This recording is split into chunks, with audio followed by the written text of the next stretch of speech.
Alright, so we're going to log in here as if we are a brand new user and just given access to the system. So let's get new username in here.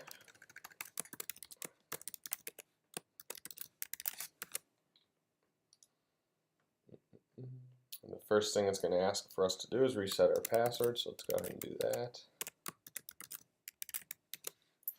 Reset. Very good. Now let's log in. You'll be taken to a terms and conditions page. Just scroll down or read through it and go ahead and agree to that. Alright, so we are in the system. As you can see on the home page, there's not much to actually see. I am logged in as an administrator, and in order to get through the setup and get your company up and running, you'll have to be an administrator. So first things first, let's go ahead and kind of work through the setup here. So we have a user. The next thing that we'll want to do is kind of go work from the bottom up just to get the company up and running.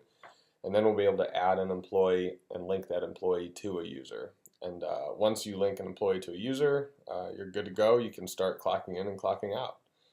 So let's go ahead and just start with the preferences here. Preferences really has payroll preferences as well as company preferences. So some payroll settings you'll see here dealing with time clocking and time tracking are some of these various options here. So we have enforced geolocation. So first things first is when a user clocks in, we do capture location information. So basically using the device's GPS and or IP address to get the most relative location that we can. Enforced geolocation will prevent a user from logging in if they deny the request to allow us to grab the location. So a nice feature with this is, if you enable this and your technicians or anyone out in the field clocks in, you'll actually be able to see if they're clocking in from their bedroom and make sure they're doing what they're supposed to be doing. Next thing we have here is the shift minute rounding value. What this is increments of 1 minute, 5 minutes, 10 minutes, and 15 minutes. So, if a user, let's say we're rounding to 5 minutes, if a user logs in at 7:58 a.m., the system will automatically round that up to 8, and there'll be a little countdown to show 2 minutes until the shift starts. Once the shift starts, it'll auto log them in, and they'll be good to go. Rounding only happens on shift start and shift end, not inside of individual tasks. Reason for that is individual tasks must be congruent and all the way through the shift. Allow overtime calculations. If you don't allow it, there's nothing there. If you do allow it, you'll see we have all kinds of various setup options. Some of these bottom ones are mostly California rules, but we can kind of get through all these. The overtime factor, what is your overtime factor? We're doing 1.5 times. Double overtime, we're doing 2 times. Do you want to allow weekly overtime? Yes, we do. The weekly overtime will be payable after 40 hours, and it always starts with whenever you actually start your pay period or the week start. So it's chronological order and based upon pay codes, whether or not they are payable and calculate towards overtime. That's how it will kind of be calculated as a running total. And then once 40 hours is hit, overtime kicks in. Daily overtime, this is essentially, let's say they're only working a 30-hour week and you have weekly overtime of 40 hours. So if they work more than 8 hours a day, they could actually get paid overtime. So that's what daily overtime will handle. After 8 hours, it'll go ahead and kick in for daily. Daily payable hours required before double overtime is paid. So you can actually get double overtime on daily, and what we have here is a 12-hour limit. So after 12 hours a day, they will be getting double overtime. And then allow consecutive work days overtime. This is more of a California rule.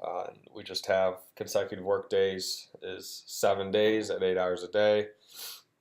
And then what hours on the last consecutive day, or how many hours on the last consecutive day to trigger daily overtime.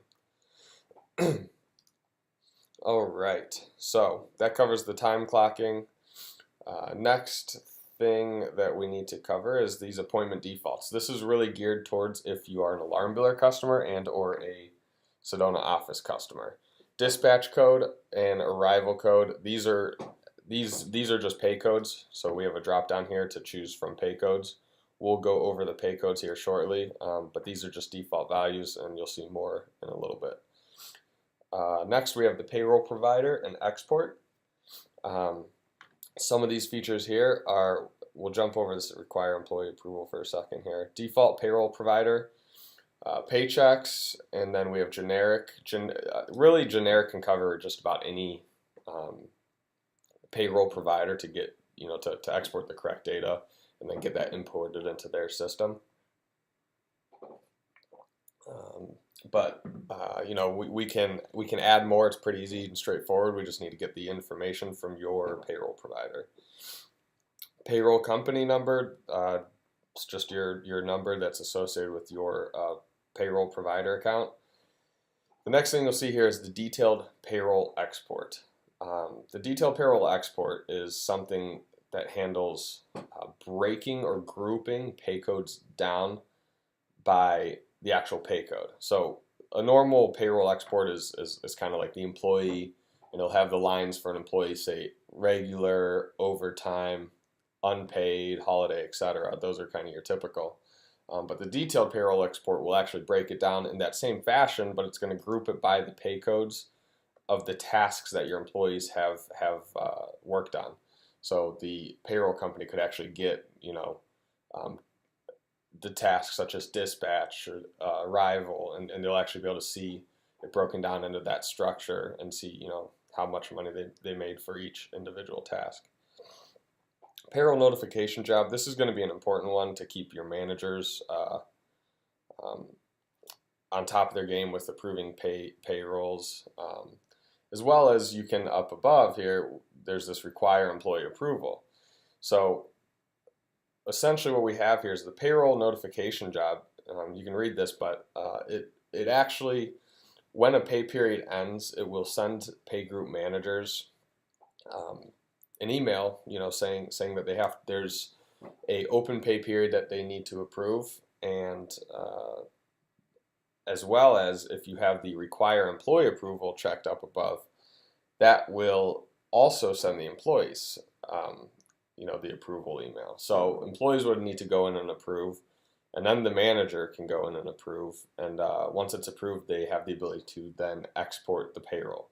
Managers can always override it, but you'll override it if the employee doesn't approve. But you'll always be able to see whether or not an employee did or did not approve the payroll.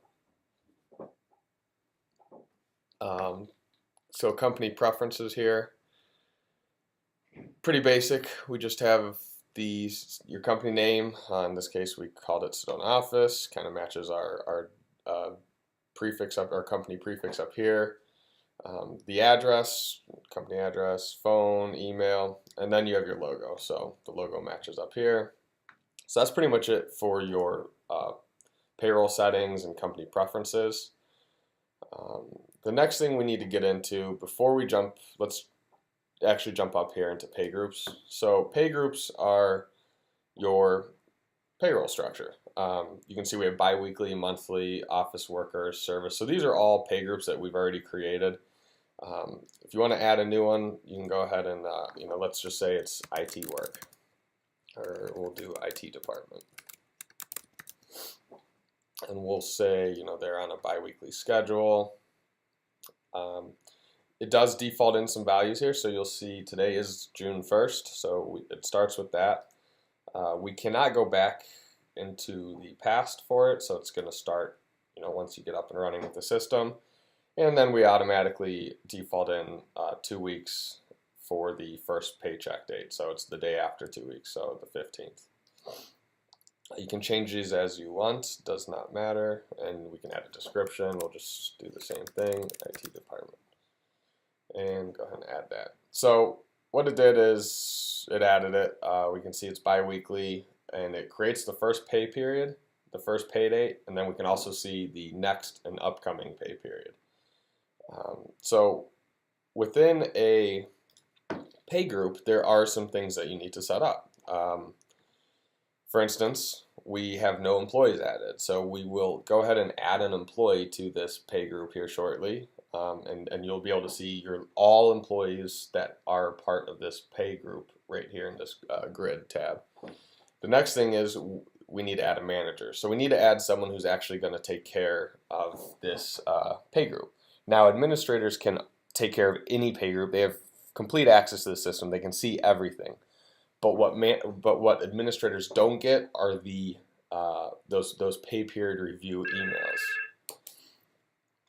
So it's important to add managers to the pay groups. Even if you're an administrator, you can add yourself as a manager. That way, it's specific to managing this individual pay group. Documents. This allows you to upload any sort of document. Let's say you do a pay period export. You can go ahead and upload the file here. Just a nice central area to maintain and take care of documents or any type of information for that pay group. All right, so the pay group's pretty straightforward. We do have tracking changes up here, so you can always see when someone adjusts any sort of information on that pay group. You can see that we added it just a few seconds ago. So let's go ahead and jump now into the pay code. So we have a pay group set up, IT department. Our preferences are set up. Now we need to set up some pay codes, and pay codes essentially define tasks or a way to group down what the employee is actually working on. So we already have some here that we have created. We have arrival, customer visit, dispatch, installation, lunch, management, etc. And you can see all this information across the screen here. We have the name, hourly rate, something called a static rate.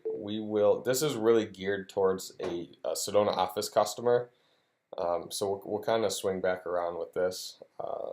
Whether or not it's salary, is it payable, does it count towards overtime, and then the type. The type will have, right now it's just standard in Sedona Office, but in the next feature release we will be throwing in PTO and vacation. So let's go ahead and just add a pay code here, and we'll go ahead and we'll call this, let's do office meeting.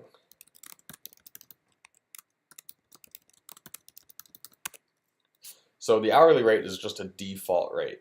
It's something maybe you want to start every employee off at that you'll add, and then you can adjust individual employees' pay code rates when you add it to the employee. So let's just say it's $20 an hour. Is it payable? Yes. Does it count towards overtime? Yes. So we'll go ahead and update this. You can drill in, and if you drill in, you can oops, I need to jump over to office meeting. So if you drill in, you can actually see employees that are associated with it. Well, we just added it, so we haven't actually associated any employees. Here we can actually add employees, and if we scroll through here, we don't see the new employee for the user that we're logged in as because we haven't created one. So let's go ahead now and jump over. So you've seen the pay code added. Let's go ahead and jump over to the employees now. So what we're going to do here is add a new employee. All right, and Bill Smith. 1, 2, 3 Test Street.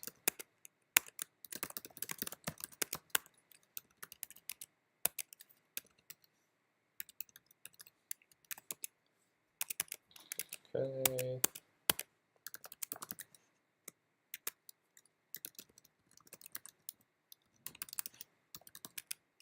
All right, so right here is a critical piece to actually be able to log in and clock in and out and track your time because you have to have an employee associated with the user. the reason they're two separate things is an employee doesn't necessarily have to have a user. They could be salary based, and you don't care about them tracking time or tracking jobs or tasks that they're working on throughout the day. And if that's the case, then they don't need a user. But anyone who is going to be clocking in, clocking out using the software has to have a user, and you link it from the employee record so that the employee is linked directly to the user, so we know who to clock in and clock out with. So right here, the available users is up here, so we can see new user, that's me. I'll go ahead and change my name so it matches Bill Smith. But new users who were actually logged in as employee number 123, employee since. Employee number is used as part of the payroll export, so you'll want that to match your payroll provider. We'll say we're employee since June 1st. Manager. Technician and salespersons, you can ignore these two fields if you are not an AlarmBiller customer. Sedona Office Technician. So if you're not dealing with Sedona Office, this won't matter. If you are, then you can go ahead and link up to your Sedona Office Tech or your Sedona Office employee. This will help pull in the appropriate appointments, service tickets, jobs, etc. All right, so the next piece we need to link up is the actual pay group. So what pay group is this employee part of? So we're going to actually assign this employee to the IT department that we just previously created. We are not going to make them salary. If we did, we can select that. This will only pull in salary pay codes and then yearly salary. So let's not do that. Looks like we have everything filled out, so we'll go ahead and hit save. All right, so now that we have our new employee, we can actually jump over here. We'll try to find it here. Where is it? Bill Smith, there we go. So we can go back in. So there's two different ways to assign pay codes. We can come in, we can edit the employee and come down here to the pay codes. We can add the pay code, and we can go ahead and add that new pay code that we created before, office meeting. You'll see as soon as you select it, it pulls in the hourly rate of $20 and all the other default values. So we'll go ahead and just change Bill Smith's pay here, so we'll make it $40 an hour. Go ahead and save that. So now Bill Smith is actually associated with one pay code. So we could actually clock in, clock out now. Notes are just really anything you want to add about the employee record. Employees that are not administrators or managers will not be able to see their own employee information. So this is really for HR purposes. This entire page, everything under setup, etc. So you can add whatever you want. Notes, whether discipline actions, anything that they need, they're doing good. Anything you need to track. So we'll say was so excited to start. The next thing you'll see here is the type. So if you save it as a standard, it's just a standard note. It's just down in your notes tab here. If you save it as a critical note, you can actually add an expiration. And a critical note without an expiration is always at the top of the page here. So anytime you come into view this employee, you'll be notified of any critical notes. That way they pop up and stand out for you to read. If you have an expiration date, when you come in, they just won't pop up. They'll still be here. They will not be deleted. All right, so we'll go ahead and show you the next way to enter pay codes. So the next way to enter pay codes is back over here to the pay codes setup option. And we will also, let's go ahead and add Bill Smith here to, let's add him to dispatch. So we'll go ahead and select Bill Smith. We'll keep dispatch at $25 an hour. So he's added to dispatch. Let's add him to arrival.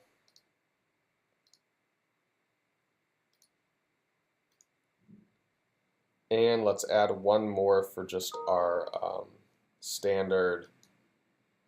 Let's go ahead and create a regular pay code. Do we have a regular? We do have a regular. All right, so let's see here. Let's add Bill Smith as a regular, and we're actually going to make this the default. So anything when it's made a default pay code, and every single employee can only have one default. So we'll make regular Bill Smith as pay code default, and what that does is when you start a new shift, it just defaults it. Oh, I've already created one as a default, so we'll cancel that. But when you create a new shift, it will actually create and default in that pay code, so they don't have to select it every time. Let's jump back over to Bill Smith here.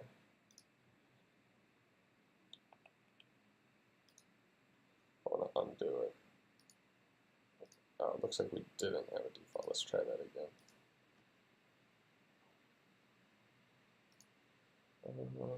Regular, default, save. Okay, there we go. All right, so that really handles preferences, pay groups, pay codes, users. You can add a user, manage a user. So if we wanted to, we could add a new user. We can come in here and edit my new user. We'll go ahead and change the name to Bill Smith. So let's do that. Bill Smith. And we'll go ahead and save that. So now we kind of match the employee name. You saw employees. So the next thing up would actually be clocking in and clocking out. So we'll go ahead and start covering that.